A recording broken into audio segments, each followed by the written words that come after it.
Marcel Dionne at the Niagara Falls Comic-Con. Now everybody knows Marcel. He's a legend hockey player. Thank you so much for being with me today.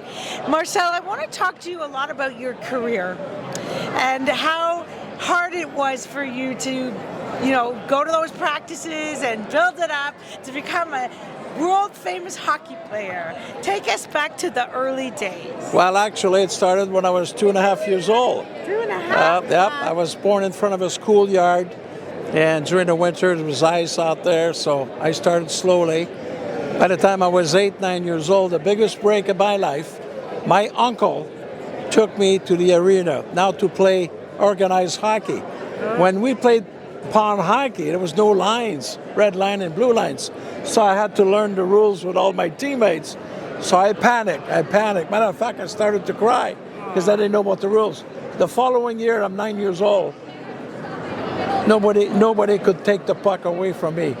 So from that point on, everybody was telling me how great I was, but I never realized it until my career came to ending.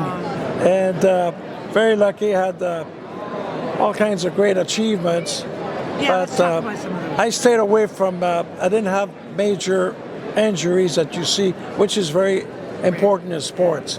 So learned how to speak English. I left Drummondville, Quebec, French predominant, to come to Ontario, and I played for the St. Catharines Blackhawks at the age of 17 for the next 3 years. Oh, so not too far from here, St. Catharines, yeah. That's right. And fell in love, met my future wife-to-be, and she was French. Can you imagine that? French. French and living in Ontario.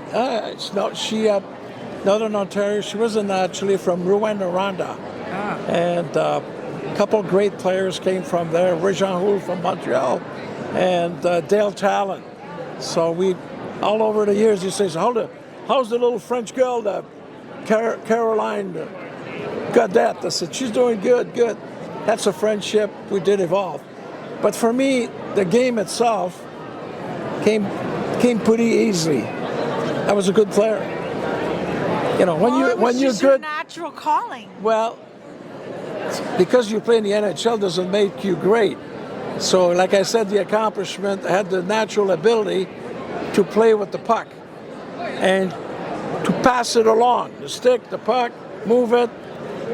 For my size, I was considered a shorter player. My dad was a big man, 6'2". But I never realized it, and I can tell this to any kids that think they're too small to play. Don't let that fool you. I played against guys 6'4", 6'5". Never bothered me. It never bothered me, except when I retired, and I started looking at all those videos. That it's like crazy to play against those guys. So after you retired, though, what did you do next, and how were you able to keep utilizing your skills? Did you become a coach to help other younger people learn how to be good hockey players? It's very good. I had absolutely no interest. The next day, when I retired, I was in business. I wanted to become a businessman, which I did, and I want to make sure that I would never work for somebody. I never did. So what kind of business are you in? Do you have another half hour? I have a few more minutes. I started. When you first come out, and I try to teach that, says you're not sure of something, go into something and learn the process. Don't be afraid to work for nothing. So what I did, the first one was dry cleaning. Why dry cleaning? I wanted to learn how a business is composed, like insurance, workman's comp, service, payroll. And I did all that. I was a number guy. And it made it successful. We had, I live in just north of New York, and we had, for example, Carl Icahn, we had PepsiCo, Reader's Digest. They were drop stores. Instead of coming, we pick up, and then became very, very good. Then another business came in, it's a plumbing business. There was two brothers that saw what I did with that company. He says, can you help us? I says, okay. They were $80,000 in debt. Within 6 months, it was all paid off. I explained to them, says, you can take a paycheck, but don't take the whole amount of money. So, and I'm still in touch with that. Then the next one was a hockey team, Charleston, South Carolina. Brand new team. We're sold out for 2 years. Wow. Now I come back in my field, but not to coach, not to tell the players what to do.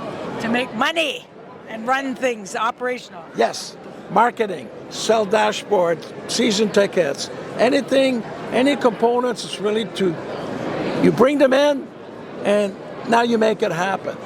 And like everything else, things change. The name of my company is Marcel Dionne Inc. It's been in marketing, sports marketing forever, but I do it at my leisure. I'm here today because they're friends of mine. I have my beautiful lady taking care of it, and I'm amazed at people that pay that kind of money for an autograph. I'm shocked. I can sign for free. You know all what? day. I wouldn't mind having my picture up with a few lineups for people to sign up, and it's a good day of business. Saturday, why not? Yeah, but at the same time, I learned from the generation, my heroes, the players in hockey. I'm so fortunate that I met some of the greatest athletes that ever played the game. Baseball, football, hockey, you name it. And they all had something special that athletes don't have today. Talk to people, respond to them, jump in a situation. Don't keep your head down. Sign as well as you can. It's lacking now. Well, obviously it's worked for you, so really it's a great story to hear, and that you're very successful in all these different fields. I think we'll turn off the camera and have a little bit more conversation with you. I'm just going to tell you something. The next time I'll do the interview about you, you're going to tell me about your life story. Oh, I can tell you. I'm a businesswoman too, and I was born in a business family in a place you might know called Belleville, Ontario. Of course. You know who used to come from Belleville, Ontario? Bobby Hall. You know, he used to come and buy on my father's store. My father had a clothing store, menswear. Your dad probably carried a bottle of wine. A bottle of wine for him when he leaves. Yeah, I tell you a little thing.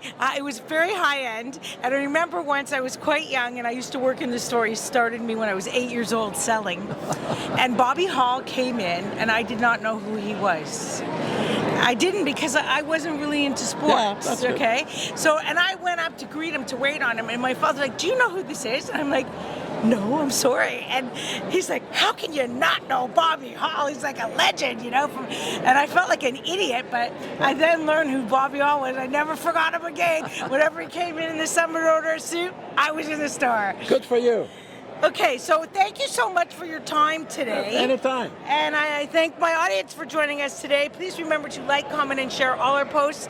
You will find us everywhere: Facebook, LinkedIn, Twitter, Pinterest, Vimeo, YouTube, you name it, we're there. That's on the TV side. On the audio podcast side, we are on iHeartRadio, Buzzsprout, BuzzFeed, Apple, and the list goes on. For a complete list of where to watch and listen to us, please check the notes in the show notes below. And until next time, continue to be fabulous. This is Jeanette Burke, your host, signing off with Marcel Dionne, who's going to teach me a few business lessons right after this. Thanks so much for being with us. Thanks, Marcel. Thank Bye. you.